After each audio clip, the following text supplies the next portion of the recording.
Hello बच्चों, कैसे हैं आप। मुझे उम्मीद है आप हमारी पिछली रोचक कहानियों और मज़ेदार कहानियों का आनंद उठा रहे होंगे। आज जो मैं आपके लिए रोचक और मज़ेदार कहानी लेकर आई हूँ वह है राजा विक्रमादित्य और बेताल।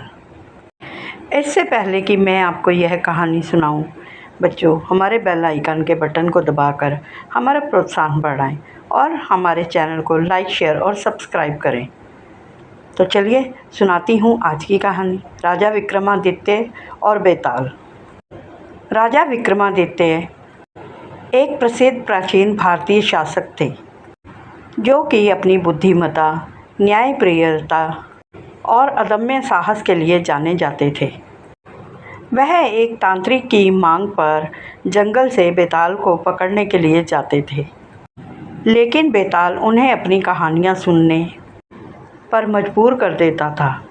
वह उनसे ऐसी ऐसी कहानियाँ सुनाता था जिससे कि राजा विक्रमादित्य उनका रहस्यपूर्ण जवाब देने के लिए बाध्य हो जाएं, जो कि अपनी कहानी के माध्यम से राजा विक्रमादित्य के धैर्य और बुद्धिमत्ता की परीक्षा लेता था।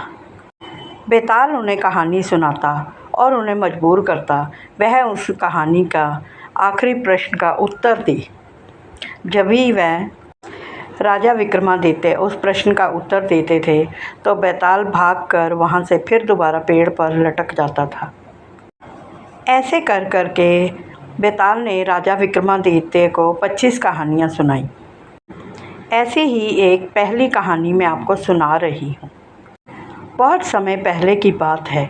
काशी में एक प्रताप मुकुट नाम का एक राजा राज्य करता था। उस राजा का वज्र मुकुट नाम का एक पुत्र था। एक दिन की बात है, राजकुमार अपने दीवान के लड़के को साथ में लेकर जंगल में शिकार खेलने के लिए गया। घूमते घूमते उन्हें एक तालाब मिला। उस तालाब के पानी में खूब सारे कमल खिले थे और हंस किलोल कर रहे थे। उसके किनारों पर घने पेड़ थे जिन पर पक्षी चहचहा रहे थे। दोनों ही मित्र वहां पर रुक गए।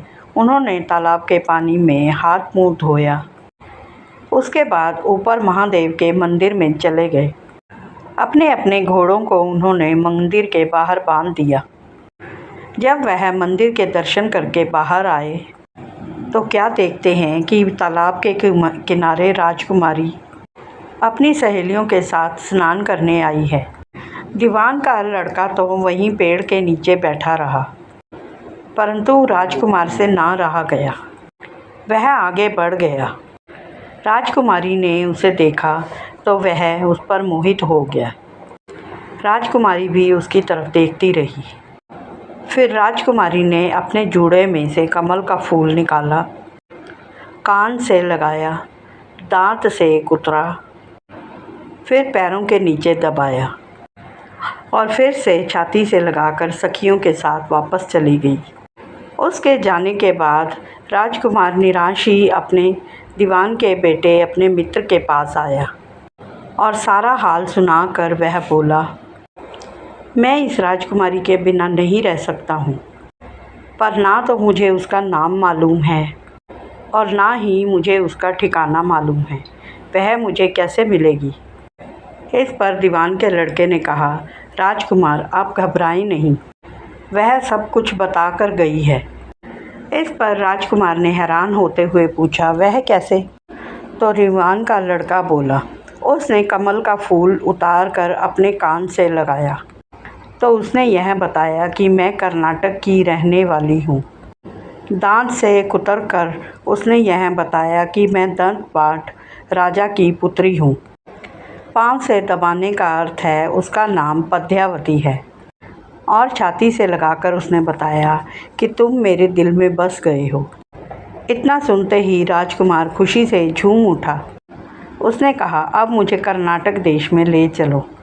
दोनों मित्र वहां से चले गए। घूमते फिरते और सैर करते दोनों मित्र कई दिनों बाद उस शहर में पहुंचे। जब वह राजा के महलों के पास गए तो एक बुढ़िया उनके द्वार पर बैठी चरखा काटती मिली।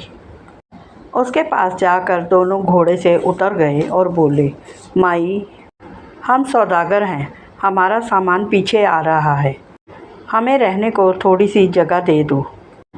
उनकी शक्ल सूरत देखकर और उनकी बात सुनकर बुढ़िया के मन में ममता जाग उठी। वह बोली, बेटा यह तुम्हारा ही घर है, जब तक जी चाहे रहो। दोनों वहीं पर ठहर गए। दीवान के बेटे ने उससे पूछा, माई तुम क्या करती हो? तुम्हारे घर में कौन कौन है और तुम्हारी गुजर बसर कैसे होती है? तब बुढ़िया ने जवाब दिया, बेटा मेरा बेटा राजा की चाकरी में है। मैं राजा की बेटी पद्मावती की दाई माँ हूँ। बूढ़ी हो जाने की वजह से अब मैं घर में ही रहती हूँ। राजा खाने पीने को दे देता है। दिन में एक बार राजकुमारी को देखने महल में जाती हूँ। इस पर राजकुमार ने बुढ़िया को कुछ धन दिया और बोला, माई कल जब तुम राजकुमारी से मिलने के लिए महल में जाओ और राजकुमारी से कहो, जेठ सुदी पंचमी में तुम्हें जो तालाब पर राजकुमार मिला था वह आ गया है।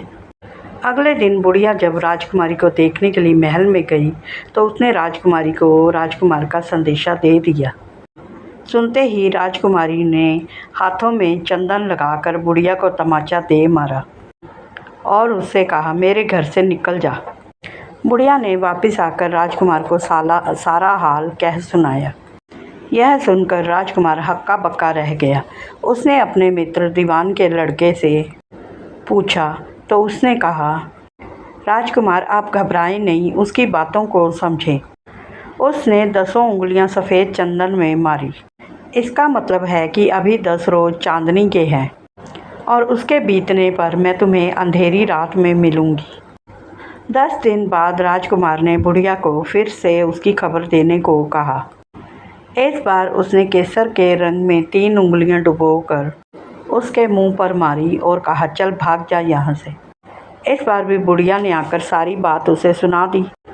यह सुनकर राजकुमार शोक से व्याकुल हो गया। इस पर दीवान के लड़के ने कहा, इसमें हैरान होने की कौन सी बात है, उसने अभी 3 दिन और ठहरने को कहा है। 3 दिन बाद बुढ़िया फिर से राजकुमारी के पास पहुंची। इस पर राजकुमारी ने इस बार उसे फटकार कर पश्चिम की खिड़की से बाहर निकाल दिया। बुढ़िया ने आकर फिर से सारी बात बताई। इस पर दीवान के लड़के ने कहा, मित्र आज की रात उसने तुम्हें अपने घर पर खिड़की के रास्ते आने को कहा है। इस पर राजकुमार खुश हो गया। समय आने पर उसने बुढ़िया की पोशाक पहनी, इत्र लगाया, हथियार बांधे। फिर दोपहर रात बीतने पर वह महल की खिड़की के पास आया और खिड़की में से होकर अंदर पहुंच गया। वहां राजकुमारी तैयार खड़ी थी। वह उसे भीतर ले गई। इस प्रकार राजकुमार और राजकुमारी का मिलन हो गया। बच्चों, तुम्हें यह कहानी कैसी लगी हमें कमेंट करके ज़रूर बताएं और हमारे बेल आइकन के बटन को दबाकर हमारा प्रोत्साहन बढ़ाएं और हमारे चैनल को लाइक, शेयर और सब्सक्राइब करें। ऐसी ही रोचक कहानियों के साथ मिलती हूँ अगली वीडियो में। तब तक के लिए बाय।